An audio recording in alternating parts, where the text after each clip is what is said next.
Bien, j'espère que tout le monde m'entend bien. Je suis très heureux d'être ici. Je vous remercie de m'avoir invité. Merci à l'association, à sa présidente. J'étais très heureux d'entendre les exposés de mes confrères Claude Esquarguel, Christophe Brett et Guy Belaïch. Je voudrais vous faire part de mon expérience et puis de ce que j'ai pu apprendre concernant la Covid longue, qu'on appelle aussi le Covid long. Alors effectivement, en principe, on devrait dire la Covid, puisque c'est la maladie, comme la grippe, la diphtérie, la scarlatine, la rougeole, la Covid. On dit aussi Covid long, long Covid, Covid persistant, syndrome post-Covid. Ce ne sont pas strictement des synonymes, parce qu'ils sont inducteurs de physiopathogénie et puis aussi de traitement. Il est certain que quand on parle de syndrome post-Covid, ça veut dire, bon, écoutez, vous n'avez plus rien, vous êtes guéri, oui, vous êtes encore un peu fatigué, je vais voir ce que je peux vous donner. Mais si on parle de Covid persistant, et ça sous-entend qu'il y a toujours un processus physiopathogénique qui est en cours et qu'il faut traiter.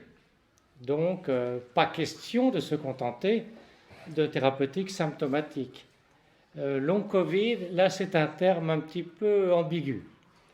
Et il a l'avantage pour ceux qui le manipulent de laisser planer le doute entre une infection persistante, soit monomicrobienne, soit bimicrobienne, soit un processus inflammatoire chronique autonomisé,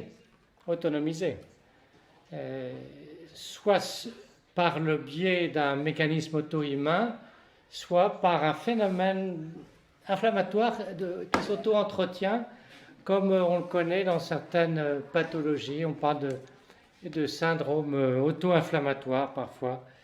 Tout ceci est en pleine évolution et on a encore beaucoup de choses à apprendre. Et deuxième diapositive. Voici l'histoire naturelle d'une infection, notamment virale. Alors, je ne vais pas insister sur le début, sur la période de contagiosité. On sait qu'on est déjà contagieux très souvent avant le début et des signes cliniques. Nous autres infectiologues, nous avons l'habitude d'appeler le début des signes cliniques la phase d'invasion. C'est-à-dire, c'est le moment où les gens commencent à se sentir malades. Je ne vais pas développer les signes cliniques de la phase aiguë, je ne suis pas là pour ça. Je voudrais insister sur un point qui me paraît important, c'est que la Covid-19 commence presque toujours progressivement. Et c'est une grande différence avec la grippe. Et la grippe, j'en sais quelque chose.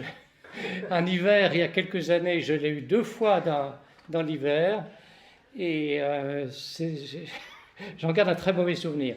La grippe, on dit habituellement que c'est un début brutal, c'est-à-dire que tout d'un coup on se sent mal et puis 2 heures après on est pratiquement obligé de se coucher, d'arrêter son activité. Non, avec la Covid-19, le début est souvent progressif et à tel point qu'à l'anamnèse, beaucoup de gens disent « je ne sais pas exactement quand ça a commencé, mais là je suis pas bien, je me sens fatigué, mais je ne peux pas dater exactement le début ». Donc la phase d'invasion, la phase d'état avec la possibilité des complications sévères vers le 8e jour, et puis alors il y a ce que l'on appelle la guérison médicale. La guérison médicale, c'est une expression qui est bien pratique pour les médecins, qui l'est moins pour les patients, parce que pour le médecin, je dirais de façon un peu provocatrice, bon, il n'y a plus rien à voir, hein.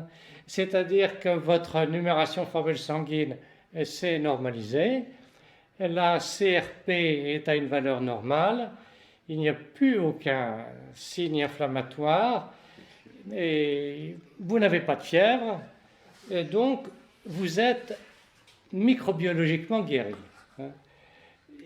Et le patient n'est pas d'accord. Parce que justement, dans le cas d'une évolution longue, persistante, le patient, la patiente, dit mais je me sens toujours malade. Non, non, vous êtes guéri, vous êtes guéri.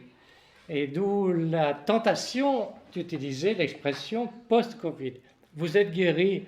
Bon, oui, vous êtes encore un peu fatigué. Alors certains médecins emploient l'expression de syndrome post-traumatique, de stress post-traumatique, et ça signifie votre corps est nettoyé, mais vous avez encore des répercussions psychologiques. Alors, cet adjectif psychologique est très pratique, là encore, parce qu'il cache beaucoup de choses et il permet finalement de botter en touche, c'est-à-dire, et ça se fait assez souvent, de transférer le patient ou la patiente vers une prise en charge psychothérapeutique. Voilà. Toujours est-il que c'est bien souvent après la phase de guérison médicale que va survenir ce qu'on va appeler le Covid long. Et c'est une convalescence qui n'en finit pas en quelque sorte. C'est-à-dire qu'on a prononcé la guérison médicale, mais les gens se sentent toujours malades, et parfois même très malades, au point qu'ils ne peuvent plus travailler. Alors, on les traite de paresseux, on dit qu'ils se laissent aller. Je m'insurge de cela, et c'est sans doute la raison pour laquelle je reçois tant de patients, parce que avec les années, je me suis fait une réputation, c'est-à-dire que pour moi, quand un patient me décrit ses symptômes, je note tout. Parce que pour moi, ce qu'un patient me dit, c'est ce qu'il a. Hein, et je ne peux pas contester. S'il me dit j'ai des brûlures dans les membres inférieurs, j'ai des paresthésies, des fourmillements dans la plante des pieds, j'ai une faiblesse musculaire, j'ai un brouillard cérébral. Alors, brouillard cérébral, c'est une expression qui a été inventée par les patients, mais je trouve qu'elle est très, très évocatrice. C'est quelque chose que, en tant que médecin, je n'ai pas à discuter. S'il me dit, c'est qu'il a ça. Hein. Donc, je prends toujours en compte tous les symptômes. Et j'entends dire que j'ai des confrères qui ont tendance à rejeter les symptômes qui ne les arrangent pas. Mais je dis, comment ça? Et il y a des patients qui me disent, mais vous êtes le premier qui me croit. Je dis, ce n'est pas une question de croyance. Si vous me dites, c'est que vous avez ça, je n'ai pas à le croire ou ne pas le croire. Je n'ai pas le droit de le contester. Et donc, c'est sans doute pour cette raison que beaucoup de gens viennent me trouver, et je fais beaucoup de téléconsultations. Parce que c'est le type de pathologie qu'on peut très bien appréhender en téléconsultation. Bon, évidemment, on se prive d'un examen physique, c'est-à-dire de l'inspection de la peau, mais à ce moment-là, si les gens ont une bonne caméra, ils peuvent me montrer. S'ils ont des signes cutanés sur les mains, sur les avant-bras, en téléconsultation, quand on a un bon éclairage, on voit parfaitement le visage, on voit parfaitement les traits du visage, on peut apprécier les signes objectifs de fatigue. Donc, on voit beaucoup de choses, et c'est une méthode que j'ai développée avec le confinement, la Covid, et puis finalement, j'en suis très content, parce qu'elle a bien des avantages par rapport à la consultation présentielle. Bon, évidemment, pour un gastro-entérologue, c'est moins opérationnel, mais je vais dire comme Raymond Devaux, je me félicite de la téléconsultation. C'est une très bonne méthode, et les plateformes de téléconsultation ont vu leur activité augmenter d'une façon, là, pour le coup, exponentielle. Oui. Donc c'est une convalescence qui n'en finit pas. Qui n'en finit pas, avec plusieurs modes évolutifs que l'on va voir. Quand on parle de séquelles, en principe, en médecine, quand on parle de séquelles, c'est plus ou moins figé une séquelle. Dès l'instant où il y a toujours une possibilité de récupération, d'amélioration, et ça reste un peu une convalescence. Les séquelles étant un stade plus plus figé. Alors, diapositive suivante, et puis ensuite on va voir le film, la compilation que je vous ai préparée. On a plusieurs profils évolutifs de long Covid. Schématiquement, je distinguerai 3 profils évolutifs. La première, c'est la courbe verte. Alors, vous avez en abscisse donc le temps en semaines essentiellement. C'est une histoire de semaines et évidemment, bien sûr, au maximum de mois, puisqu'il y a des gens qui ont commencé leur Covid en mars et qui, là, nous sommes en octobre, ne sont toujours pas remis. Et il y a des gens qui n'ont toujours pas pu reprendre leur travail. Alors je vous en prie qu'on ne les traite pas de paresseux. Hein. Ils ne peuvent pas reprendre leur travail. Ce qui me frappe, et on a la même chose avec d'autres maladies à évolution chronique, dont je m'occupe aussi, c'est qu'il s'agissait souvent de personnes dynamiques, de personnes actives, de personnes qui se reposaient peu, c'est-à-dire de personnes qui avaient apparemment une pleine santé, qui ne se plaignaient de rien. Et la plupart me disent, mais j'ai jamais rien eu avant. J'étais en bonne santé, je travaillais, je faisais du sport, je ne m'arrêtais jamais. C'était des gens qui affichaient un état de santé floride, vraiment. Et puis, ils se retrouvent par terre. Ils ont cette Covid et ensuite, ils n'arrivent pas à s'en remettre. Donc, le premier profil évolutif, c'est tout simplement une phase aiguë de Covid qui va commencer d'une façon habituelle. Donc, je ne vais pas répéter les signes. Et ça semble guérir. Ça semble guérir assez rapidement. Les gens et leurs médecins aussi se disent, bon ben voilà, vous avez eu la Covid, vous avez fait une forme aiguë bénigne, la forme la plus fréquente, et tout va bien. Tout va bien, alors ça peut durer quelques semaines, ils se sentent bien, ils ont repris leur travail, s'ils sont des étudiants, ils ont repris leurs études, ils se sentent bien. À l'anamnèse, souvent, on retrouve des petits quelque chose. C'était, oui, ça va, mais c'est pas tout à fait ça, je ne sais pas comment décrire, mais pas de fatigue importante, ils ont repris leur activité. Et puis ensuite, vous voyez une rechute. Alors, on a l'habitude de dire que dans la rechute de Covid, ce n'est pas vraiment une rechute, enfin on n'en sait rien, il n'y a pas de fièvre. Alors que très souvent, à la phase aiguë, les gens ont de la fièvre. Mais en fait, il y a des gens qui font une forme de rechute fébrile. Donc, la pyrexie n'est pas systématique en cas de reprise évolutive. Donc, c'est le premier mode évolutif, la courbe verte. Les gens sont très étonnés. Ils se croyaient guéris. Toutes les maladies aiguës virales que l'on connaît, on a la phase aiguë et on guérit et c'est fini. Hein, à part le sida, à part la mononucléose infectieuse qui peut laisser une asthénie, mais ce n'est pas une rechute. Toutes les maladies virales que l'on connaissait jusqu'à présent, elles étaient monophasiques. C'est-à-dire qu'on avait une phase aiguë, et puis quand on était guéri, c'était terminé. Et là, avec la Covid, non. On découvre un autre mode évolutif.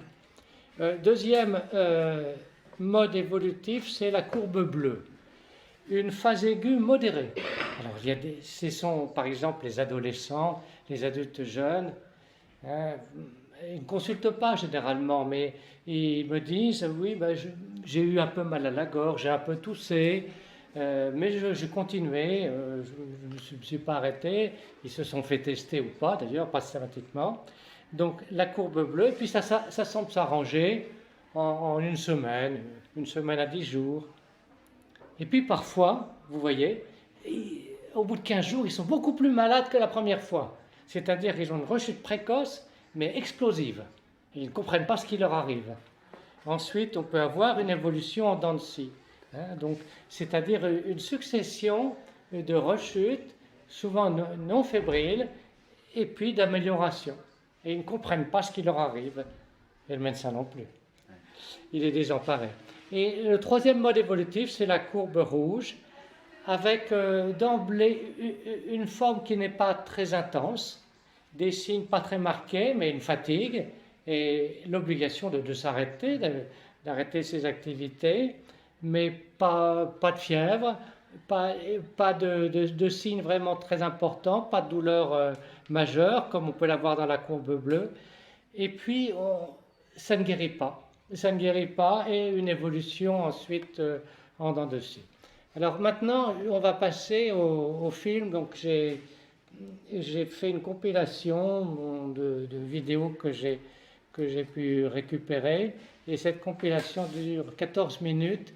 Elle parlera beaucoup mieux que moi parce que vous avez 4 témoignages de personnes. Alors vous allez voir, c'est frappant. Ce sont des personnes jeunes.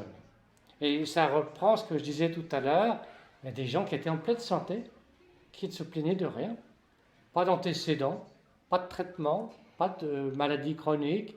Une personne était asthmatique, elle disait que son asthme s'était aggravé. Et puis, ils sont terrassés. Voilà, ils ne comprennent pas, et le médecin non plus.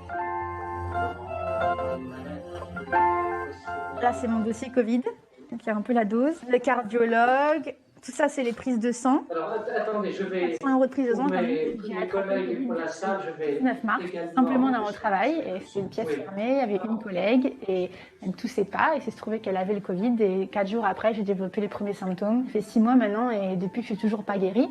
Alors, il y a eu du mieux, mais il y a eu aussi beaucoup de rechutes et beaucoup de points négatifs. Les symptômes du Covid long que moi j'ai, c'est pas les mêmes que ceux que j'avais au début. Au début, c'était toux et fatigue et mal de tête, et maintenant, c'est surtout détresse respiratoire, donc essoufflement, forte douleur à la poitrine, comme si en fait j'avais une pierre chaude qui gonflait et qui m'écrasait de plus en plus. Pour moi, le plus dur, je pense, c'est de ne plus pouvoir être active.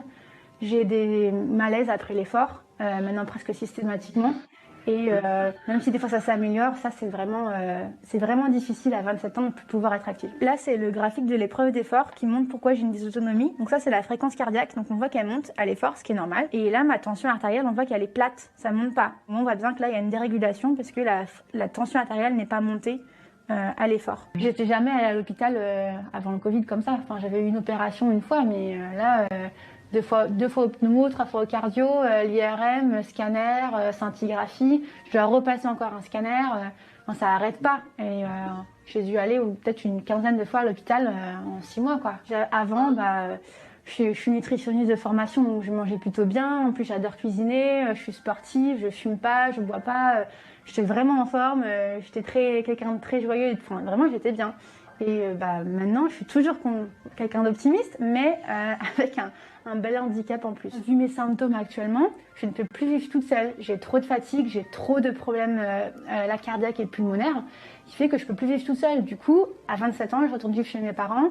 J'ai totalement changé mon rythme de vie et j'espère pouvoir reprendre un rythme de vie normal. Donc, je vais rebondir, je suis motivée, je suis optimiste, je vais rebondir, mais c'est pas facile. On ne sait pas, on ne peut pas prédire qui va garder des symptômes persistants pendant 2, 3 ou 4 mois. Il y a des gens qui ont perdu énormément de masse musculaire, donc inévitablement, dès qu'ils ont besoin de faire un exercice, ils sont fatigués parce qu'ils n'ont pas récupéré ni le moteur cardio-respiratoire, ni leur moteur musculaire. Le deuxième grand profil de patients, c'est des gens qui conservent un syndrome anxieux. Tout le monde n'a pas la même capacité à faire face à ce stress inédit. Et il y a des gens qui gardent un syndrome anxieux.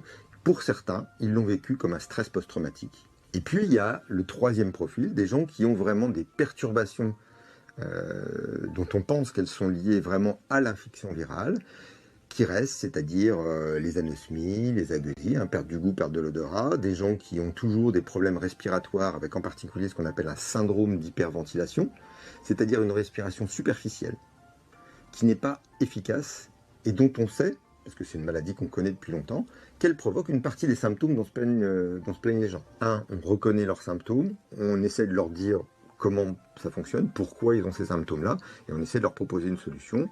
Ce virus, la manière dont il m'a affecté et il m'affecte encore sur le long terme, je pense que j'ai rarement été aussi mal psychologiquement de toute ma vie, qu'il ne faut pas nier le fait que ce virus est dangereux aussi pour les jeunes.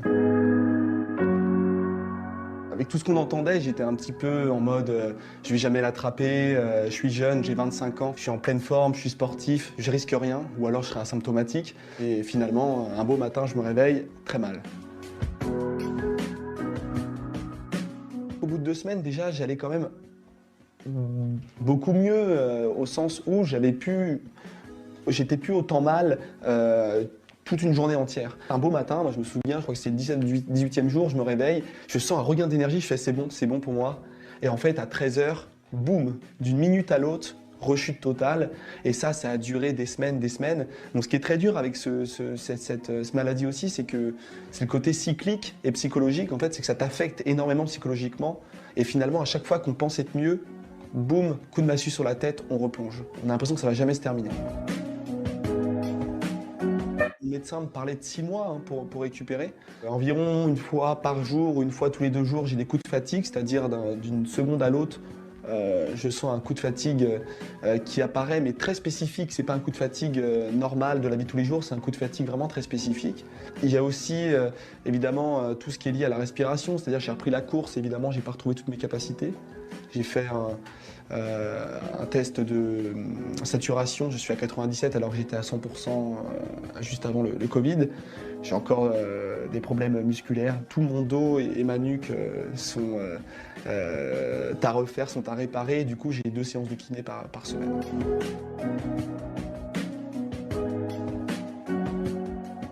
La plupart des jeunes entre 20 et 30 ans, assez étonnamment, qui ont contracté un Covid, on s'est retrouvés sur Twitter, on a partagé nos symptômes, on a partagé nos mal-être.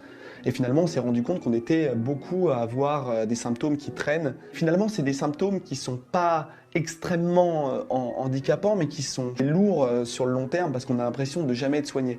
Et il y avait un espèce de consensus entre nous qui disait qu'il y avait au départ aucun médecin, aucun spécialiste qui en parlait. Et encore aujourd'hui, il y a peu de personnes qui parlent des cas comme nous. J'encourage les lambdas qui verront cette vidéo, les gens non contaminés, les gens contaminés qui continuent à souffrir, et les médecins également, à se rendre sur Twitter et aller taper le hashtag après J20 et après J60 et après J90, et vous serez extrêmement surpris par le nombre de personnes, notamment de la vingtaine à la trentaine, qui ont encore des symptômes après 20, 30, 60, 90 jours, qui sont vraiment pas à négliger.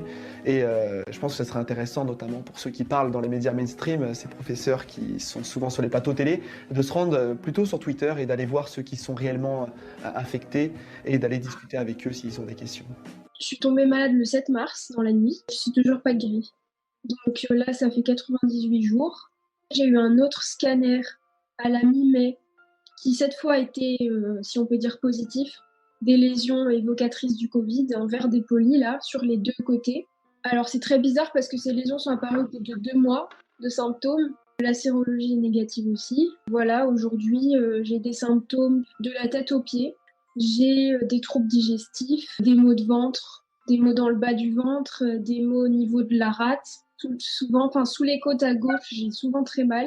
J'ai des brûlures, c'est ce qu'il y a de plus gênant, des brûlures au niveau des poumons, de la poitrine gauche, des bras. J'ai beaucoup d'essoufflement, des maux de tête, des maux de gorge, le nez parfois qui est indébouchable. Le plus constant, c'est les douleurs musculaires. Comme si j'avais 90 ans, j'ai du mal à me baisser, j'ai du mal à me coiffer, même à m'habiller, c'est très douloureux. C'est surtout au niveau du dos, de la nuque, des épaules et des bras. Donc je dois être la plupart du temps alitée. Parce que j'ai beaucoup de fatigue, je peux dormir 6 heures de suite alors que je me suis levée il y a 2 heures. On m'a dit aussi que c'était des effets indésirables des antibiotiques, alors que j'ai eu que 2 antibiothérapies en 3 mois, c'est quand même pas énorme. Et c'est parce que c'était pour éviter que j'ai une pneumonie et des surinfections derrière, quoi. Donc c'est un traitement tout à fait normal. Comme il y a la sérologie négative, ça c'est leur grand truc, donc c'est négatif, donc c'est pas le Covid. Sauf que dans notre cas, c'est très souvent négatif, la sérologie en tout cas. Et on me dit donc vous n'avez pas le Covid puisque c'est négatif. Donc il n'y a pas la reconnaissance liée au Covid et tout le suivi qu'il peut y avoir. Donc pour l'instant c'est un peu l'errance. J'essaye de trouver un médecin un peu plus à l'écoute. En fait au départ le groupe j'ai découvert par hasard, enfin en lisant un article. Le premier article que j'ai découvert sur le Covid long, avant je me sentais complètement isolée. Je me demandais moi-même si j'avais pas autre chose, hein, enfin une autre maladie. On a essayé un peu de chercher autre chose avec mon médecin aussi. Donc quand j'ai vu que ça correspondait parfaitement à ce que j'ai eu, déjà je me suis sentie beaucoup moins seule. Et surtout c'est la possibilité de parler avec des gens sans avoir l'impression de se plaindre, parce que quand je parle de mes maux à mes parents ou à mon copain, c'est pas, j'ai pas envie de me plaindre, quoi. J'ai pas envie de les inquiéter, etc. Et là, je me sens beaucoup plus libre de vider un peu tout ça et d'avoir des retours encourageants et d'avoir aussi des personnes qui ont une évolution très similaire.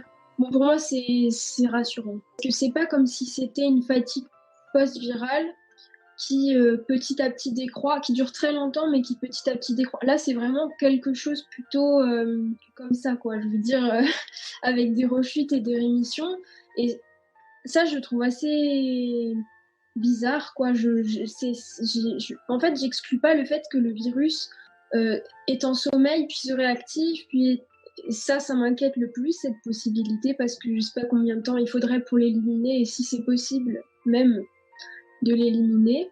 En tout cas, j'ai arrêté d'espérer une guérison sur le vraiment très court terme, quoi. Que les médecins soient au courant que ce cas existe et qu'ils ne le prennent pas à la légère, qu'ils remettent en cause les tests et qu'il y ait des suivis qui soient ouverts oui, dans les hôpitaux avec une prise en charge globale, même avec des kinés, des compléments alimentaires qui soient remboursés, etc.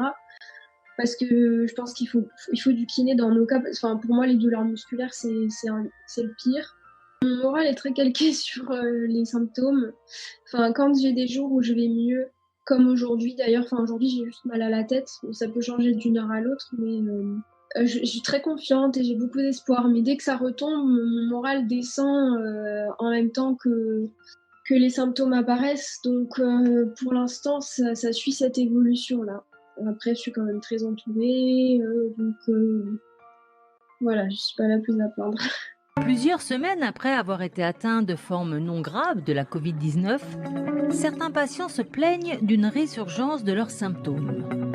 C'est un peu minant parce je me retrouve dans l'état où j'étais à la sortie de l'hôpital où on se demande quand est-ce qu'on va enfin sortir de ça et être débarrassé. Patients qui ont une recrudescence des symptômes après avoir fait le Covid il y a quelques semaines, 1 mois et demi, 2 mois. Ces patients recommencent à être essoufflés, à avoir la tête qui tourne, des maux de tête, à avoir des oppressions thoraciques et puis surtout beaucoup de fatigue.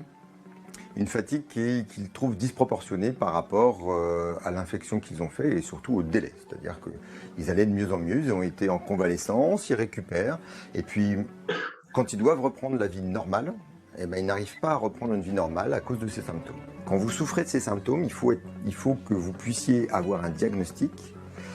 Soit vous avez un problème de ventilation, de respiration, soit vous avez un problème de gestion du stress, et c'est tout à fait compréhensible après cette période particulière, soit vous avez un problème de déconditionnement à l'effort. Andrea Beteux est officiellement guérie de la Covid-19, mais elle n'est plus tout à fait la même. 5 mois après son infection, elle est régulièrement saisie d'une fatigue assommante. Son souffle est court, le moindre effort lui coûte. Ça va déjà un peu mieux qu'au début de la maladie, mais je suis loin d'avoir retrouvé mes capacités. Cette maladie m'a fait perdre complètement pied. Andrea Beteux était en parfaite santé avant la Covid-19 et ne présentait aucun facteur à risque. L'établissement a lancé une étude sur les conséquences à long terme de cette maladie. 50 patients y participent, certains ont été hospitalisés, d'autres non. Mais la liste des séquelles est longue et variée. Ça n'affecte pas uniquement les poumons. Certes, les poumons sont la principale cible de la Covid, mais elle s'attaque au cœur, au système neurologique, au psychisme, au foie, aux nerfs, mais aussi aux reins ou encore à la peau. 80% des patients Covid pris en charge ces derniers mois dans l'hôpital souffrent de symptômes persistants. Car les médecins constatent également des conséquences neurologiques et psychologiques. Dans le domaine cognitif, nous constatons que les patients ont souvent des difficultés en ce qui concerne la concentration et la mémoire. Et pour l'heure, nous ne sommes pas en mesure de dire si ces séquelles sont réversibles ou pas. Andrea Beteux, elle, est régulièrement assaillie de cauchemars. Son asthme s'est aggravé. À 41 ans, la Covid-19 a non seulement attaqué sa santé, mais l'a privée de sa vie d'avant. J'espère pouvoir retrouver une vie normale, que ma vie en général redevienne normale. Et surtout, j'espère être en mesure de reprendre mon travail. Ce serait vraiment formidable. Si le taux de mortalité de la Covid-19 est de 0,4%, aucune étude n'a encore déterminé la récurrence des symptômes post-Covid. Seule certitude, le suivi et le traitement de ces patients occuperont encore longtemps les services de santé.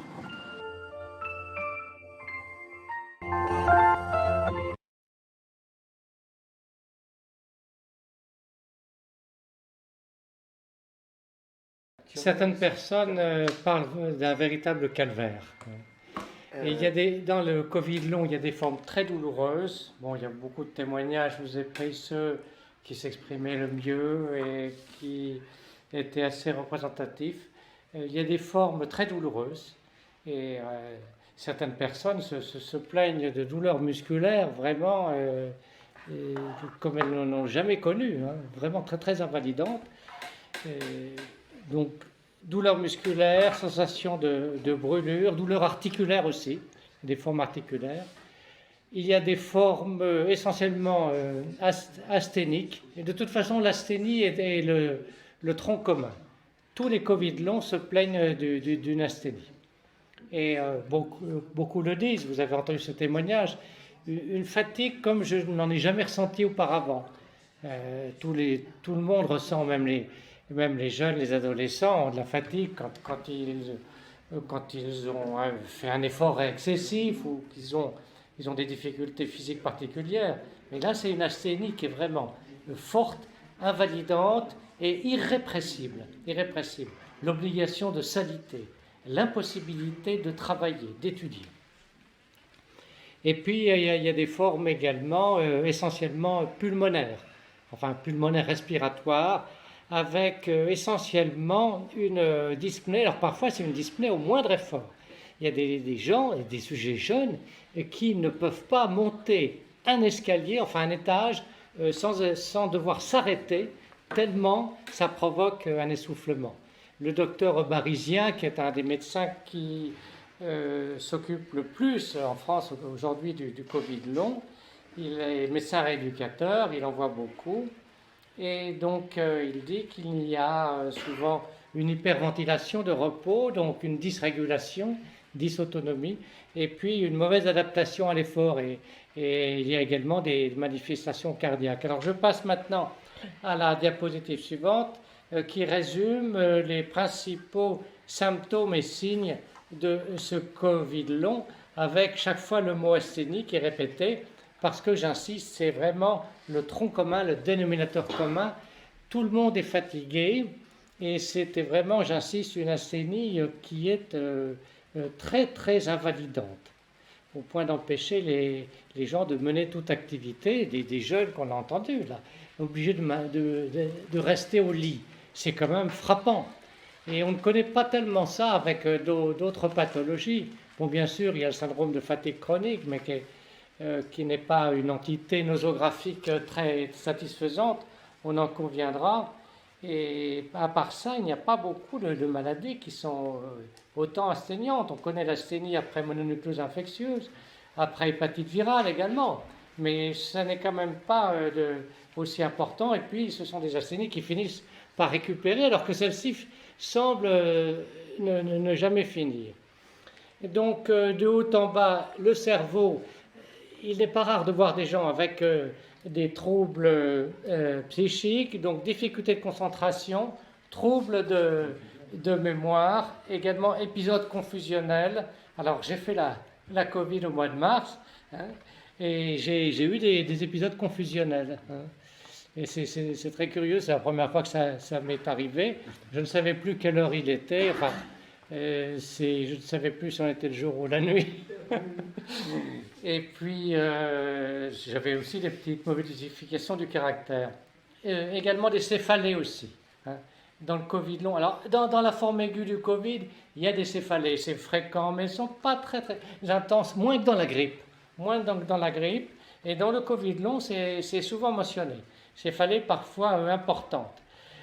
Ensuite, sur le plan cardiovasculaire, eh bien, il est fréquent d'avoir une tachycardie de repos, une mauvaise adaptation à l'effort, comme la jeune fille nous l'a dit tout à l'heure. Le pouce accélère, mais pas la pression artérielle. Donc, une inadaptation à l'effort, une mauvaise régulation, une inadaptation de l'appareil cardiovasculaire. Les poumons, j'en ai parlé, donc il ne faut pas insister. Donc une dyspnée d'effort, parfois au moindre effort, hyperventilation. Alors là, je ne vous parle pas des explications étiologiques, physiopathogéniques, mais on insiste beaucoup dans les poumons sur deux mécanismes, la fibrose Alors, il ne faut pas désespérer, parce qu'il y aurait des possibilités de récupération d'une fibrose. C'est-à-dire que la fibrose n'est pas forcément un processus figé, elle peut quand même s'améliorer. Et puis, les microthromboses. Les microthromboses, voire des embolies, mais des microthromboses souvent. Et ensuite, l'appareil digestif, mon collègue Guy Belaïch en a parlé, donc je n'insiste pas. Les muscles, oui. Alors très souvent les muscles, et vous avez entendu le docteur Barisien tout à l'heure parler d'une fonte musculaire. Donc pour lui, cette fonte musculaire explique en particulier l'asthénie, mais pour moi, cette asthénie n'est pas uniquement musculaire. C'est vraiment un affaiblissement de l'état général avec une impossibilité de faire tout effort. Et j'ai ressenti moi-même cette asthénie, et c'est étrange, ce sentiment qu'on a d'avoir une incapacité d'entreprendre quoi que ce soit. Et c'est angoissant. Alors j'ai ressenti également, ça fait partie des signes de la Covid, une sensation de mort prochaine. C'est la première fois de ma vie que je ressentais ça. Et curieusement, ça ne m'a pas donné d'angoisse. Je me disais, bon, je vais bientôt mourir, mais ça ne m'angoissait pas. Mais c'est traumatisant, c'est différent. C'est-à-dire qu'on a l'impression que le corps vous abandonne. Votre corps est en train de vous abandonner de façon inéluctable. Mais ce n'est pas une angoisse, c'est traumatisant parce que se définir comme ça, c'est ce qu'on évoque régulièrement, d'année mois, oui. Quand on parle c'est de affreux. nos Covid long, à un moment, et on ne sait absolument pas pourquoi, on peut être soit en famille, soit devant un bouquin, soit devant un film, tranquille, aucun stress. Oui. Et d'un seul coup, il y a comme une chape de plomb qui s'abat sur nous. Ça commence parfois par une dyspnée sans effort. Voilà, dyspnée. Je peux parler de dyspnée après l'effort. Et il y a aussi dyspnée de repos. Oui. Voilà. Et la fatigue accompagne, les douleurs. Alors moi je ne dis pas que j'ai des douleurs musculaires, je dis que j'ai des douleurs dans les muscles. La nuque aussi. Ouais. Et moi je les ressens même dans les os, j'ai l'impression que... Oui, cette profonde fatigue, et c'est systématique. À chaque fois que j'ai ça, j'ai toujours l'impression que je vais mourir. Ouais. Ça dure quelques secondes, 10-15 secondes, et puis il faut qu'on se mette au repos. Il faut qu'on se mette au repos systématiquement parce qu'on a cette douleur côté gauche qui... Avec des syndromes que j'appelle une copie d'infarctus. Oui, c'est comme une copie d'infarctus. Des violentes douleurs thoraciques. La douleur thoracique, une pression à l'épaule, le poing dans le bras, l'épaule gauche. Et la mâchoire qui se bloque. Ouais. Une difficulté à aller saisir un verre. Combien de fois tu m'avances mon verre? Le verre d'eau est à 30 cm, mais avancer le bras pour prendre le verre d'eau et boire, c'est impossible. Ouais. Enfin, on est complètement bloqué. Ouais. Et après, il faut absolument qu'on dorme. Après, le délai de récupération est aléatoire. Pour ce qui me concerne, ça va de 2 heures à ce qui m'est arrivé, je t'ai eu hier au téléphone, à 12 jours. Moi, j'ai pas merci de votre témoignage. Je n'ai pas connu ça parce que je n'ai pas fait des Covid longs. J'ai fini par tout récupérer. Des petits troubles de mémoire, mais qui continuent encore à s'améliorer. Et là, j'ai récupéré complètement. Mais je voulais parler de cette sensation de mort prochaine parce que mes patients m'en avaient tellement parlé. Et là, j'ai vécu ce que c'était. C'est le corps qui s'en va.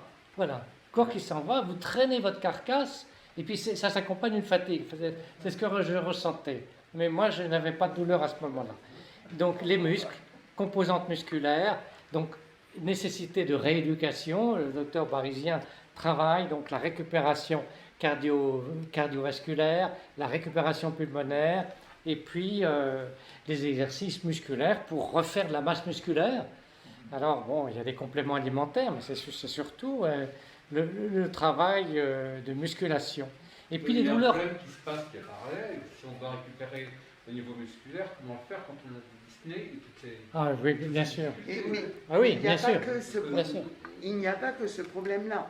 C'est que on a vu chez les malades Covid long que si les exercices de pour remuscler, pour la remise à l'effort est trop intense, au contraire, on aggrave. On aggrave Oui, oui. parce qu'on a de nouveau des pics inflammatoires Absolument. qui aggravent la situation. Oui, oui.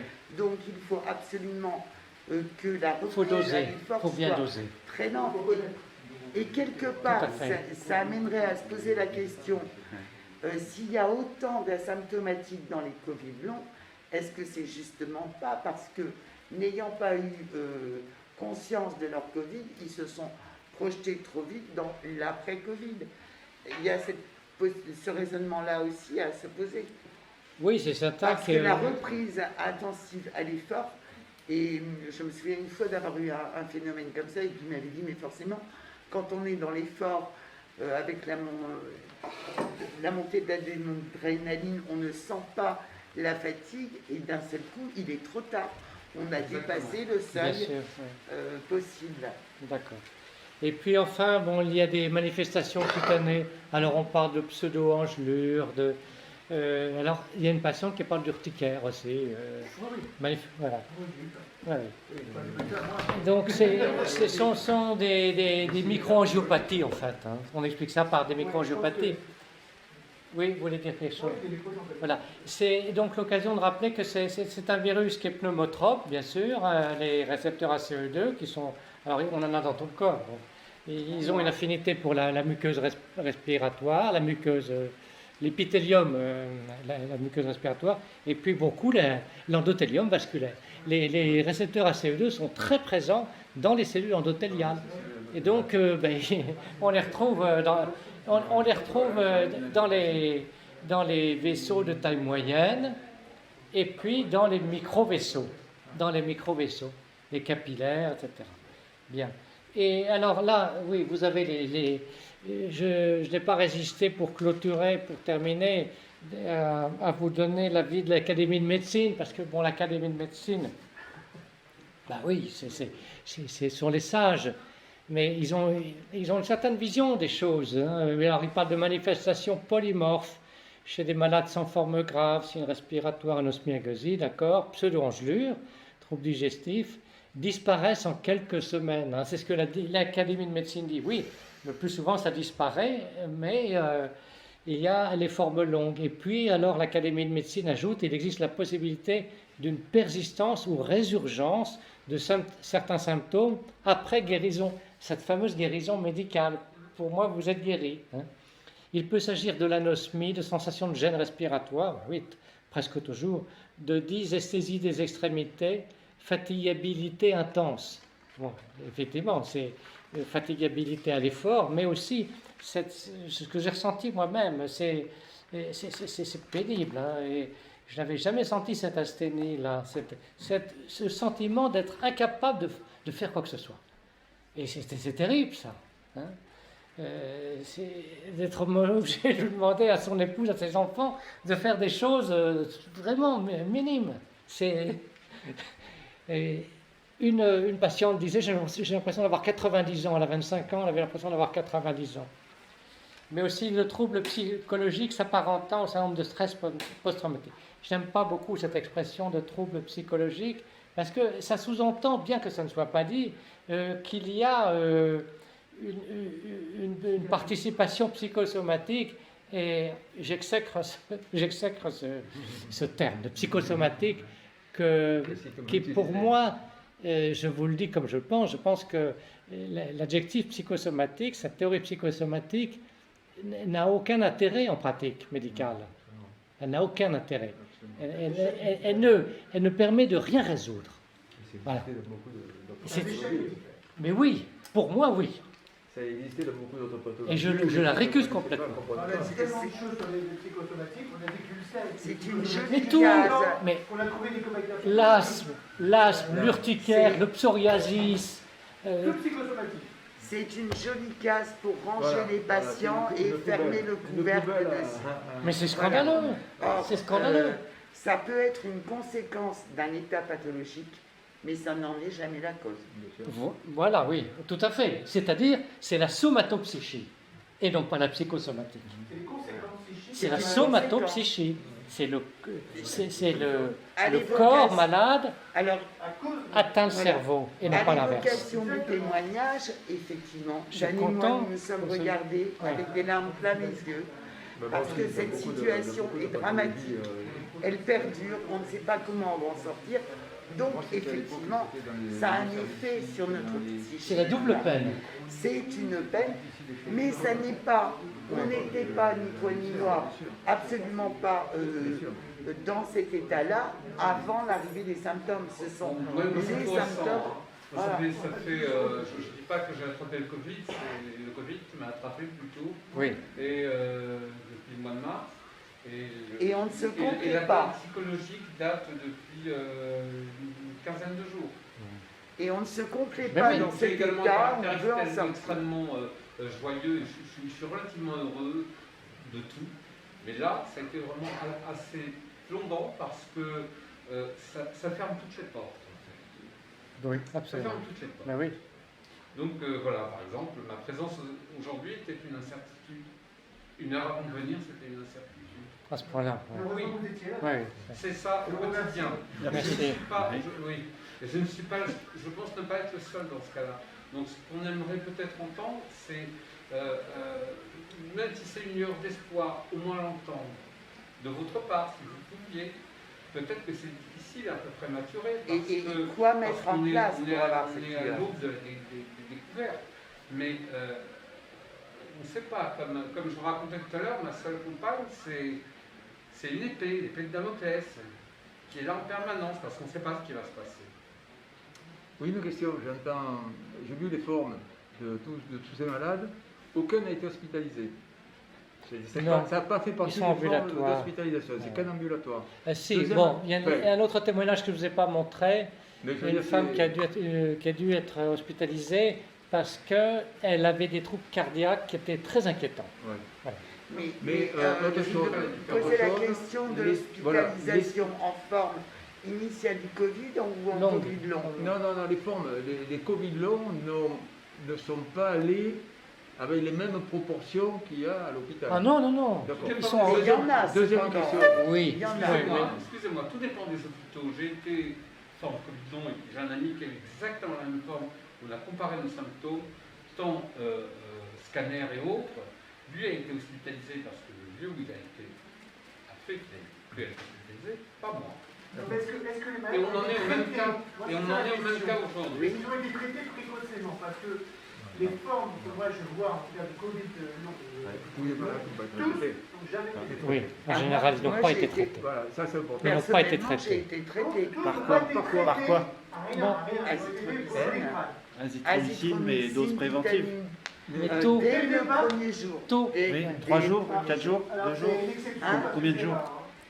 4 jours. J'ai eu 3 semaines. 3 semaines Azithromycine d'azithron. Claritro et après Azitro. Claritro. Au départ, Azitro, Les 2 premières semaines, hydroxychloroquine. Claritro et après on est passé à l'Azitro. Bah, résistance. Voilà. C'est Et Pravastatine et j'ai eu vitamine D spiravicine. à forte dose plus algue. Autre chose, les sérologies. J'ai entendu dire une dame, mais ma sérologie était Négative. négative. Oui. Et chez beaucoup de gens sont négatives Oui. de Covid long. Oui. Est-ce que ça fait question, je raisonne, j'essaie de. Non mais c'est de- bien, j'essaie. c'est pour ça qu'on est là. Est-ce que ça ne serait pas un état immunitaire partiellement déficient sans qu'on le sache, parce que notre situation immune, personne ne la connaît, hein, je veux dire, Bien sûr. puisqu'elle est fluctuante comme ça. Tant qu'on ne et- l'a pas mise à l'épreuve. Voilà. Et est-ce que on ne pourrait pas imaginer des résurrections, des formes quiescentes dans ces cas-là, justement? Des questions que je me pose comme ça, au Oui. fur et à mesure de. Pas beaucoup de médecins s'y intéressent. Hein. C'est Il le faut docteur Parisien. absolument arriver à fédérer Dans mon les ex- médecins sur ce Oui, point. dans mon expérience, le plus souvent, les gens n'ont pas été traités. Hein. Je suis dit, je suis jeune, ça va passer, etc. Alors, Très simplement symptomatique. J'ai eu une dame qui est venue me voir et qui était passée en fait à travers les gouttes du traitement et de l'hospitalisation et tout, et qui a eu des symptômes respiratoires très longtemps après et qui était fatiguée très très longtemps Ouais, après. ouais.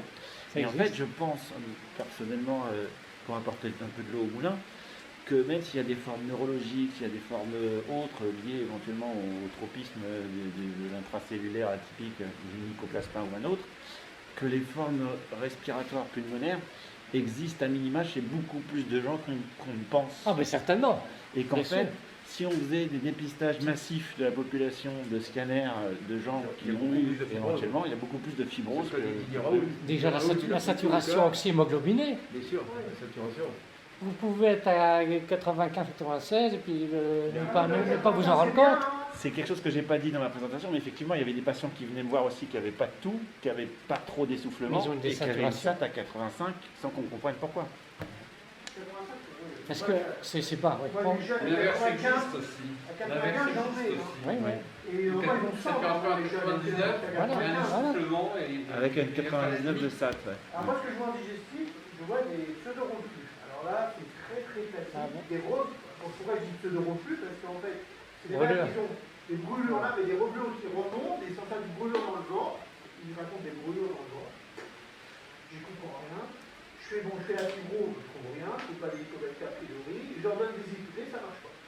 Absolument, ça marche. Et là, ça marche Ouais. pas. Donc, pour moi, j'appelle ça du pseudo-reflux. Parce que le Ah oui, reflux, sinon ça va les bien. IPD marchent. Et Ouais. je me suis dit, bah, je fais la pH-métrie. Je vais aller jusqu'à faire des pH-métries pour prouver que ce n'est pas du reflux. Et là, je me dis, les derniers, je commence à faire des pH-métries. Je leur dis, je vais faire des mesures du pH pour voir si c'est des vrais reflux. Et il y a un Je reflux. sais pas encore. Ah bon. Je n'ai pas encore assez de reflux pour vous dire, mais c'est intéressant. nous tient en de voir haleine, si là. c'est des vrais reflux ou des faux reflus. Parce qu'à la fin, je comprends rien. Ouais. Quand je comprends rien, je sais plus. Bah, il faut. D'accord, je vais terminer parce que je vais devoir vous quitter. Parce que, probablement. Donc, l'Académie de médecine dit qu'il faut suivre ses patients et surtout se méfier d'autres pathologies qui pourraient survenir chez ces gens-là qui n'auraient rien à voir avec la Covid-19. Voilà. Et l'Académie de médecine insiste aussi sur le risque de se constituer une fibrose pulmonaire. Le problème, c'est que la fibrose pulmonaire, elle peut se prévenir à la phase aiguë avec des anti-inflammatoires, notamment des corticoïdes, mais autrement, c'est délicat. Sur le plan de la prise en charge, on insiste sur la nécessité d'une prise en charge par des kinésithérapeutes, la nutrition aussi, parce que presque tous les gens ont perdu en masse musculaire, ont maigri. Et on retrouve également des carences vitaminiques, donc il faut absolument compenser. Il est important également qu'il soit vu sur le plan cardiaque pour savoir s'il n'y a pas une participation cardiaque à leurs troubles. Voilà. S'il n'y a pas une dysautonomie cardiaque. Alors qu'on parle plus fort. Oui, oui. Avec la fille, on va rien entendre. Et alors sur le plan médicamenteux, ça c'est difficile.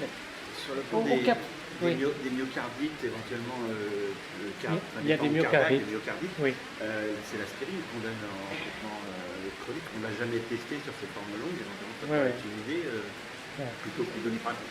Oui, le Doliprane, de toute façon, ne soigne rien. L'aspirine, au moins, soigne. Oui. Alors, les anti-inflammatoires comme les anti-COX-2, qui sont des produits quand même assez puissants qu'on donne dans les rhumatismes inflammatoires chroniques, donnent parfois certains résultats. Mais bon, il faut quand même... évidemment, c'est facile de ma part, mais toujours donner de l'espoir parce que il y a des gens qui ont récupéré, ont mis longtemps à récupérer. Mais moi, personnellement, je crois en une récupération. Moi, je n'ai pas fait de Covid long, mais je peux dire que j'étais quand même bien malade. J'ai complètement récupéré de tous mes cycles. Alors, les formes longues, oui, c'est... La question que je posais tout à l'heure, est-ce que chez ces gens, on a fait les recherches d'auto-anticorps? Parce que dans les complications du Covid, dans les Covid à long terme, il y a beaucoup de facteurs rhumatoïdes. Ce qui donne très souvent des faux positifs dans les recherches d'immunoglobuline, IgM, IgM positif, alors en réalité c'est un facteur rhumatoïde, un IgM, un IgG, dû à un facteur rhumatoïde. Est-ce qu'il y a eu des recherches d'auto-anticorps chez ces malades? Parce que, Enfin, moi, je ne les cherche pas systématiquement. Il n'y a pas beaucoup de littérature sur ce sujet. parce que moi, beaucoup de médecins qui travaillent là m'ont décrit des gens qui présentaient des auto-anticorps. Moi, je recherche, on n'a pas en positif, je ne sais pas comment faire. Oui. Donc, le problème, c'est ça. Mais c'est pas forcément des formes longues, toi. Si, des formes longues. Dans les formes longues, Dans les formes longues, moi j'ai un bilan que je fais forme longue. J'ai un bilan que je fais folate, vitamine D12, j'ai un Oui, la bilan vitamine. spécial. Je fais bionutritionnel, je fais du truc classique. Et je rajoute fan, cortisol 8 heures pour. Et puis hormones thyroïdiennes. Les hormones thyroïdiennes. Voilà.